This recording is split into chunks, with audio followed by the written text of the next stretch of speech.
Delhi എയർപോർട്ടിലെ terminal 1-ന്റെ മേൽക്കൂര തകർന്നു വീണ് ഒരു മരണം, 6 പേർക്ക് പരിക്കേറ്റു. ദില്ലി എയ്റോസിറ്റി മെട്രോ സ്റ്റേഷനിൽ നിന്നും ഇന്ദിരാഗാന്ധി 1 ടെർമിനലിലേക്കുള്ള ഷട്ടിൽ സർവീസ് താൽക്കാലികമായി നിർത്തിവെച്ചു. മോദി സർക്കാരിന്റെ 10 വർഷത്തെ അഴിമതിയും അനാസ്ഥയുമാണ് ദില്ലി എയർപോർട്ടിലെ സംഭവത്തിലൂടെ വെളിവാകുന്നതെന്ന് മല്ലികാർജ്ജുൻ ഖാർഗെ പ്രതികരിച്ചു. വിവരങ്ങളുമായി ഞങ്ങളുടെ പ്രതിനിധി സ്വാതി ചേരുന്നു. സ്വാതി, ഈ അപകടത്തിനിടയാക്കിയ സംഭവത്തെക്കുറിച്ച് അന്വേഷണം നടത്തുമെന്നാണ് വ്യോമയാനമന്ത്രി പറയുകയും ചെയ്തത്. പക്ഷേ വളരെ കൃത്യമാണ്, ഗുരുതരമായ ഒരു കൃത്യവിലോപം അല്ലെങ്കിൽ അനാസ്ഥ ഈ ടെർമിനലിൻ്റെ നിർമ്മാണവുമായി ബന്ധപ്പെട്ട് ഉണ്ടായിട്ടുണ്ട് എന്ന് തന്നെ വ്യക്തമാവുകയാണ്. ഒരു മഴയത്ത് തകർന്നു പോകുന്നതാണോ ഈ ടെർമിനൽ എന്ന ചോദ്യമാണിപ്പോൾ ഉയരുന്നത്. എന്താണ് ഈ അപകടം സംബന്ധിച്ച് കൂടുതൽ പറയാനുള്ള കാര്യങ്ങൾ?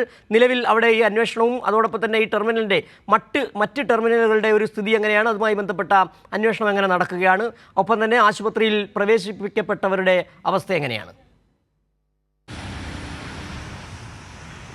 സിജു സൂചിപ്പിച്ച പോലെ തന്നെ ഏറ്റവും ഗുരുതരമായ ഒരു അനാസ്ഥയുടെ ഭാഗമായി തന്നെയാണ് ഈ ടെർമിനലിലെ മേൽക്കൂര ഇത്തരത്തിൽ തകർന്നതെന്ന് വേണം മനസ്സിലാക്കാൻ. കഴിഞ്ഞ ദിവസം കനത്ത മഴയുണ്ടായിരുന്നു ദില്ലിയിലെമ്പാടും. രാവിലെ ഇന്നലെ നേരിയ മഴയാണെങ്കിലും രാത്രിയോടുകൂടി മഴ കനക്കുന്ന ഒരു സാഹചര്യത്തിലാണ് ഇത്തരത്തിൽ എയർപോർട്ടിലെ ടെർമിനൽ മേൽക്കൂര തകർന്നിട്ടുള്ളത്. അതിൽ ഒരാളാണ് ഇപ്പോൾ മരണപ്പെട്ടതായി എയർപോർട്ട് അധികൃതരടക്കം വ്യക്തമാക്കുന്നത്. എങ്കിൽ 8ഓളം പേർ ഇപ്പോൾ ഗുരുതരമായി പരിക്കേറ്റ് ചികിത്സയിൽ കഴിയുന്നുണ്ട്. ഇത് സംബന്ധിച്ച് പലതരത്തിലുള്ള ആരോപണങ്ങളും വിമർശനങ്ങളും പല ഭാഗത്തു നിന്നും ഉയർന്ന ഒരു സാഹചര്യമുണ്ട്. പ്രത്യേകിച്ചും ഇത്തരം അടിസ്ഥാന സൗകര്യങ്ങളടക്കം അതിൽ വലിയ വീഴ്ച മോദി സർക്കാർ കഴിഞ്ഞ 10 വർഷത്തിനുള്ളിൽ നടത്തിയിട്ടുണ്ട്. ഇപ്പോൾ ഈ രാജ്യാന്തര വിമാനത്താവളത്തിലെ പൊളിഞ്ഞ ടെർമിനലിൽ പോലും കഴിഞ്ഞ മാർച്ച് 10-ാം തീയതിയാണ് ഉദ്ഘാടനം കഴിഞ്ഞത്. അത്തരത്തിലൊരു സാഹചര്യത്തിലാണ് വീണ്ടും ഇത്തരത്തിലൊരു അനാസ്ഥ ഉണ്ടായിട്ടുള്ളത്. അതിൻ്റെ ഭാഗമായാണ് 1ാമത്തെ ടെർമിനലിൽ മേൽക്കൂര തകർന്നു വീണിട്ടുള്ളത്.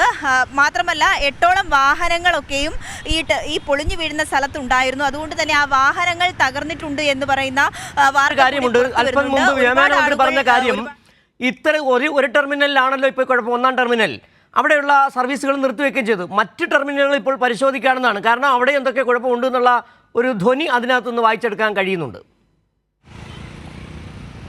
തീർച്ചയായും സിജു, അങ്ങനെ തന്നെ മനസ്സിലാക്കണം. ഈ 1ാമത്തെ ടെർമിനലിൽ ഇത്തരത്തിലൊരു അപകടം ഉണ്ടായതിനു പിന്നാലെ 2 മണിവരെ ഇപ്പോൾ സർവീസുകൾ നിർത്തിവെച്ചേക്കുകയാണ്. യാത്രക്കാരെയൊക്കെ മറ്റു വിമാനങ്ങളിലൊക്കെ കയറ്റിവിടാനുള്ള ശ്രമം നടത്തുന്നുണ്ടെങ്കിലും യാത്രക്കാർ ബുദ്ധിമുട്ടിൽ തന്നെയാണ്.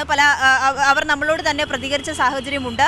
വലിയ ബുദ്ധിമുട്ട് അനുഭവിക്കുന്നുണ്ട്. ഇപ്പോൾ മറ്റ് ടെർമിനലുകളിലും ഇത്തരത്തിലൊരു ഗുരുതരമായ വീഴ്ച ഉണ്ടാകാനുള്ള സാധ്യത കൂടി അവർ മുൻകൂട്ടി കാണുന്നുണ്ട്. അതുകൊണ്ട് തന്നെ അവിടെയൊക്കെയും ഇത് സംബന്ധിച്ച പരിശോധനകൾ നടത്തുന്നുണ്ട്. ഈ മേൽക്കൂര സംബന്ധിച്ച അതിൻ്റെയൊക്കെ വീഴ്ചകളൊക്കെ പരിശോധനയുടെ ഭാഗമായി ഇപ്പോൾ നടത്തുന്നുണ്ട്.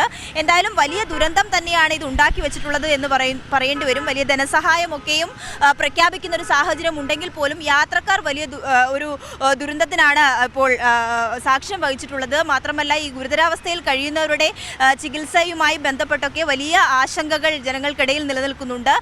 ഇത് മാത്രമല്ല ഈ മഴയുമായി ബന്ധപ്പെട്ട് വിവിധ ഇടങ്ങളിൽ, ഇപ്പോൾ ഞാൻ നിൽക്കുന്ന സ്ഥലം എന്ന് പറയുന്നത് പ്രകൃതി മൈതാനാണ്. ഇത് G20യുമായി ബന്ധപ്പെട്ട് വലിയ തരത്തിൽ കൊട്ടിഘോഷിച്ച സ്ഥലമൊക്കെ തന്നെയാണ്. ഇവിടുത്തെ പരിസരങ്ങളിലൊക്കെ തന്നെയും വാഹനങ്ങൾക്ക് കടന്നു പോകാൻ കഴിയാത്ത തരത്തിൽ വലിയ വെള്ളക്കെട്ടുകൾ രൂപപ്പെട്ടിട്ടുണ്ട്. ഇതിൻ്റെ മുൻപിലൊക്കെ തന്നെയും പ്രധാന റോഡ് കൂടിയാണ്. ഇവിടെ വെള്ളക്കെട്ടുകൾ രൂപപ്പെട്ട ഒരു സാഹചര്യം കൂടിയുണ്ട്. വാഹനങ്ങൾക്ക് കടന്നു പോകാൻ അവസ്ഥ എങ്ങനെയുണ്ട്? ഈ ഇത് തകർന്നു വീണ 1ാം ടെർമിനൽ തകർന്നു വീണതിനെ തുടർന്നുണ്ടായ പരിക്കിൽ സിജു, ഈ പരിക്കേറ്റവരെ ആശുപത്രിയിലേക്ക് മാറ്റിയിട്ടുണ്ട്. ഇതിൽ 4 പേരുടെ അവസ്ഥ ഗുരുതരമായി തുടരുന്നു എന്നുള്ളതാണ് ഏറ്റവും പുതുതായി വരുന്ന വിവരം. 4 പേർ ഇപ്പോൾ ഗുരുതരാവസ്ഥയിൽ തന്നെ മുന്നോട്ട് പോവുകയാണ്. ചികിത്സയൊക്കെ അവിടെ ഏർപ്പാട് ചെയ്തിട്ടുണ്ട്.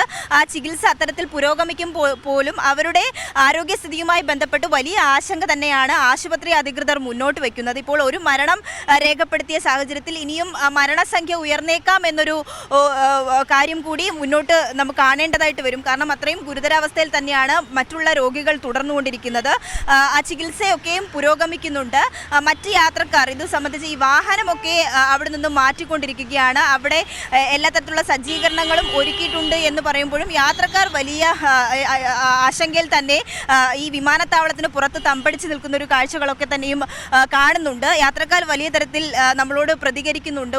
ഈ 5:30-ക്കാണ് ഈ ദുരന്തം ഉണ്ടായതെങ്കിലും വളരെ വൈകിയാണ് ഇവർ ഇവിടെ എത്തിയതും പോലീസും ഈ എയർപോർട്ട് അധികൃതരും അടക്കം ഈ വിഷയത്തിൽ വലിയ അനാസ്ഥ കാണിച്ചിട്ടുണ്ട്. രാവിലെ 5:30 മുതൽ യാത്രക്കാർക്ക് വലിയ ദുരന്തം അവർ അനുഭവിക്കുന്നുണ്ട്. വിവിധ എയർപോർട്ടുകൾ ഇത്തരത്തിൽ ഈ രാജ്യാന്തര വിമാനത്താവളം മാത്രമല്ല മറ്റ് എയർപോർട്ടുകളുടെയും കൂടി അവസ്ഥകൾ പരിശോധിക്കുകയാണെങ്കിൽ നേരത്തെ കഴിഞ്ഞ മാസവും ഇത്തരത്തിൽ ജബൽപൂരിലടക്കം എയർപോർട്ടുകളുടെ മേൽക്കൂരയും ഇത്തരത്തിൽ തകർന്നു വീഴുന്നൊരു സമാനമായ സാഹചര്യങ്ങളൊക്കെ തന്നെയും യാത്രക്കാർ അടക്കം ചൂണ്ടിക്കാണിക്കുന്നുണ്ട്. എന്തായാലും ഈ കനത്ത ശരി മഴ സ്വാതി, തുടരുന്ന ഏതായാലും സാഹചര്യത്തിൽ ദില്ലി വിമാനത്താവളത്തിന്റെ 1-ാം ടെർമിനലിന്റെ മേൽക്കൂര തകർന്നു വീണു, ഒരാൾ മരിച്ചു, 6 പേർക്ക് പരിക്ക്, 4 പേരുടെ അവസ്ഥ നില ഗുരുതരമാണെന്നുള്ള വിവരങ്ങളാണ് ദില്ലിയിൽ നിന്നും സ്വാതി സന്തോഷ് നൽകിയത്.